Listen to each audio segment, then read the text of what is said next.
Este aqui é Israel, um dos países mais desenvolvidos do Oriente Médio, mas o seu território tem um grave problema geográfico.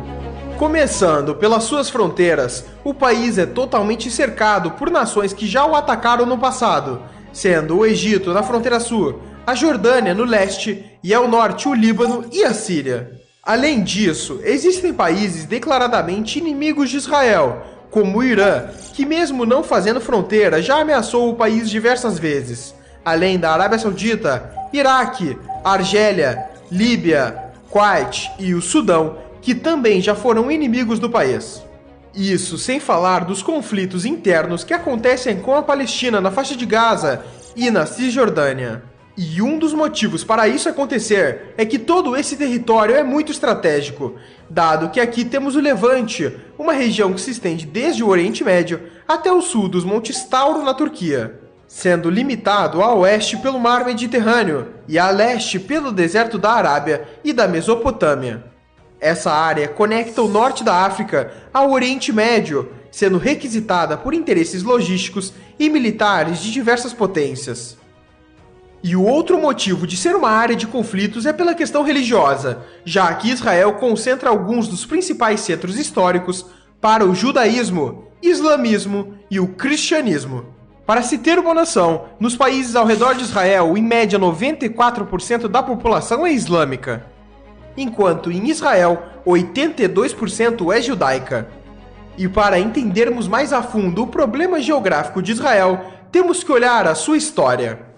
Desde seu surgimento até os dias atuais, Israel sempre viveu conflitos, guerras e instabilidades, justamente pela localização geográfica e por estar em uma região estratégica. Sabendo disso, vamos começar a história de Israel por aqui, em 600 a.C. Jerusalém, atual cidade de Israel, ficava no território de Judá e era cercado pelo Egito e pela Babilônia. Mas foi em 586 a.C. que começa um ciclo de invasões naquela região, onde os babilônios, sob o comando de Nabucodonosor II, invadiram e destruíram o Templo de Salomão.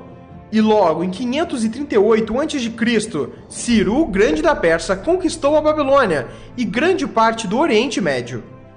Depois dele, por sua vez, com o avançar da Macedônia sobre a região, Alexandre o Grande conquista Jerusalém. E esse ciclo continua, com a atual região de Israel sendo dominada por Roma e outras diversas potências estrangeiras, com destaque para os reinos europeus durante as Cruzadas, que tiveram motivos principalmente religiosos e demarcaram a disputa entre cristãos e muçulmanos, que ocorre até hoje. Mas foi só em 1948, com a saída dos britânicos, que Israel proclamou sua independência. Mas ao fazer isso, países árabes como o Egito, Jordânia, Síria, Líbano e Iraque não poderiam ver um Estado judeu no Oriente Médio e invadiram o país por todas as suas fronteiras, começando assim a Guerra Árabe-Israelense.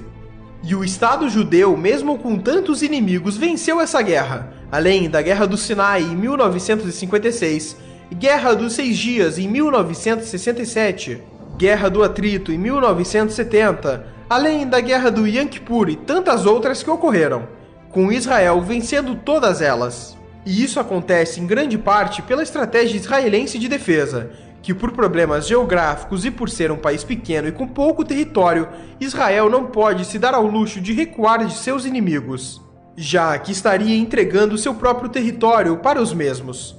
Basicamente, a estratégia se dá da seguinte maneira: a primeira etapa é avançar sobre o território inimigo no momento que eles menos esperam, e depois, enquanto uma linha avança diretamente em direção ao inimigo de forma rápida, uma ou mais linhas de ataque se dão pelas extremidades de forma a avançar mais rápido ainda, cercando o inimigo e não o deixando penetrar em seu território.